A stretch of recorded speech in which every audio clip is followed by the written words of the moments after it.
The BT5 Battle of Omni set brought in the really cool looking ChaosGallantmon, providing purple decks an entirely new way and strategy to play. The combos are very consistent and crazy powerful when you get to pop off. I am confident that purple secures the tier 1 spot within the BT5 format. Today I would like to show you all my very own personal build and take for this deck. We'll also go through some quick basic combos of how to play this deck right after as well, so be sure to stick around. If this is your first time watching, welcome to the AVAULT channel, and I would like to kindly ask you that are watching right now to subscribe for more Digimon deck profiles and videos. This is our very first Digimon deck profile video, so be sure to give it a like as well, as we greatly appreciate the support and letting me know you guys want to see more. Starting off with our Digi Eggs, we have 4 Digimons and 1 Demi-Meramon. The reason why I went with 4 Digimon instead of 4 Demi-Meramons is because the extra 2000 DP really comes in handy since our level 6 boss monsters have relatively lower DP when compared to all the others. We rarely need it, but when we do, it really helps. However, if you guys prefer more draw power, Demi-Meramon at 4 is also not a bad choice at all. I would say it all comes down to personal preference at the end. For our level 3 rookies, we have 4 brand new Gilmons, which allows you to gain 1 memory when deleted via an effect. This effect actually happens very often when running your plays, which is why we want to maximize it. Next we have 3 Tapirmons, which provides us draw power when deleted. The way we play this card is very similar to Gilmon as well, which I will explain further in detail when we showcase our combo later. Then we have 3 Candlemons, which is generically a great vanilla that has a play cost of 2, so we can hard play it. Lastly, we have 2 Gazimons, which is very useful in stopping opponents from gaining memory outside of Tamers. That's basically 12 rookies in total, and let's move on to our level 4 champions. For our level 4 champions, we'll start off with 4 Meramons, which is a very cheap Digimon to evolve and also has a play cost of 5 when we need to hard play it. Then we have 4 Devimon blockers, which is also very cheap to evolve. We also play 2 Valmons as our secondary blocker. I want to quickly mention that Valmon has become a very crucial blocker in this format, simply due to its 6000 DP. The extra 1000 DP compared to Devimon can go a long way, especially when facing yellow decks, since it will make it slightly more difficult for them to remove it with the minusing DP effects.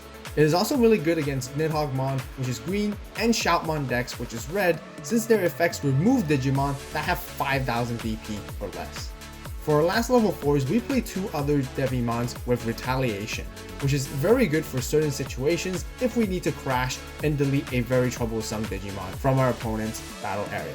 This sums up our 8 champions, and let's move on to our level 5 ultimates.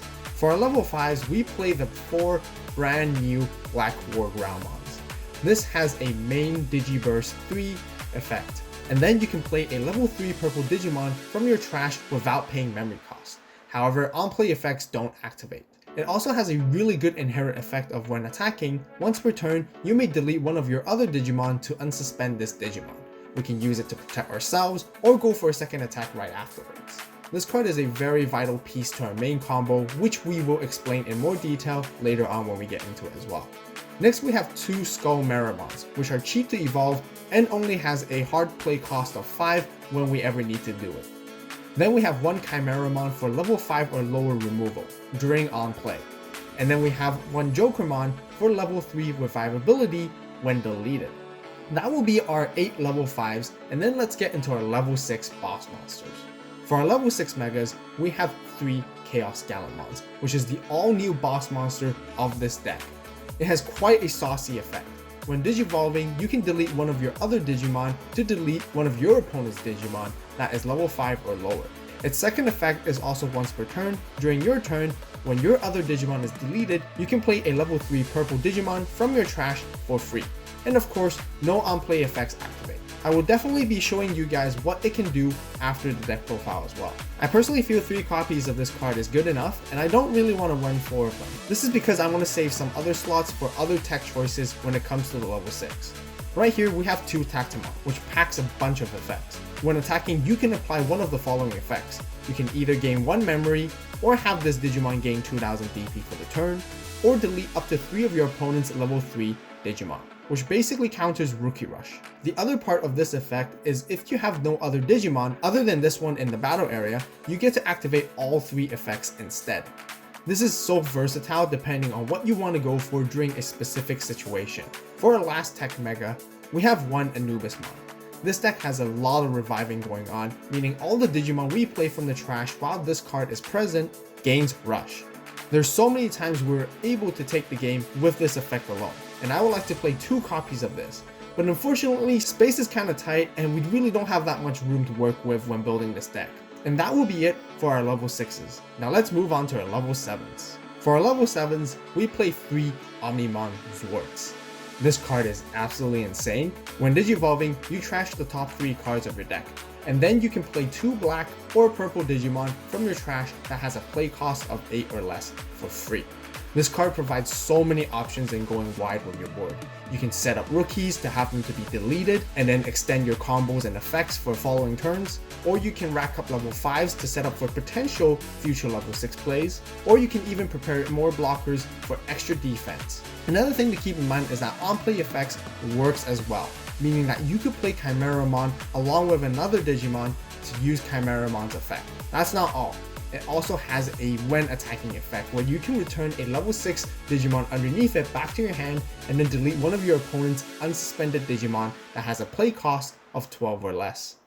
This card alone expands so many different possibilities when playing this deck, and it makes it very fun to play. Lastly, for our other level 7, I like to tech in one Millenniumon, as it provides instant removal when Digivolving. It can also float since it has a revival, making it difficult for your opponents to deal with. Now for our option cards, we play 2 Hell's Gate. Level 6s are so commonly played at the moment, where I feel that this card is just really good in getting rid of all our opponent's boss monsters and problems instantly. We then have 2 Mega Digimon Fusion, which lets us play our level 7s essentially for free when Digivolving. Our main target goal is to play Omnimon Zord with this option. However, the Digimon will be returned to the bottom of the deck during the end of the turn. I like to point out that don't make yourselves feel like that you have to wait for this card before playing your level 7s. The intention of this card is really only to provide extra bonus when you want to go extremely aggressive, knowing that you have a good follow-up turn afterwards, or to potentially win your games only. Since this is a white option card, that means we do play white Tamers as well. And let's get into our Tamers. For our Tamers, we play 2 Takumi Aibas. This Tamer provides extra draw power, which I personally really like, as we can dig faster into our deck for extra resources, or even at times it can help us unbrick our hand quickly.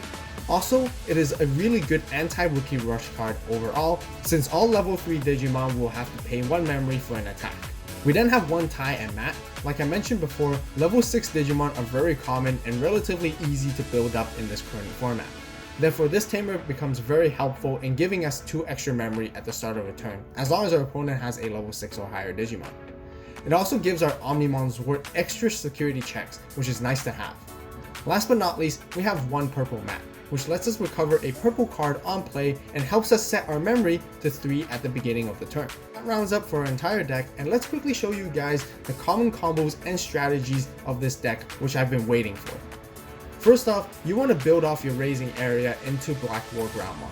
You would usually want to stack your Guilmon as your priority. If you don't have him, the second priority would be Tapirmon, which works quite decent as well.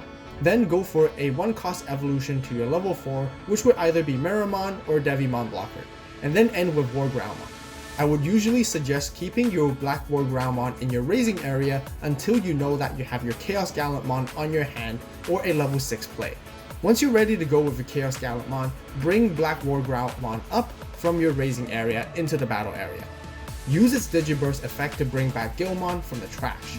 A quick note is that you can actually bring the exact same Guilmon you Digibursted from the trash back, since the procedure of the Digiburst happens first before you choosing your revival target. This also means that it is not necessary for you to have any Digimon cards in your trash to begin with when using this Digiburst effect as well.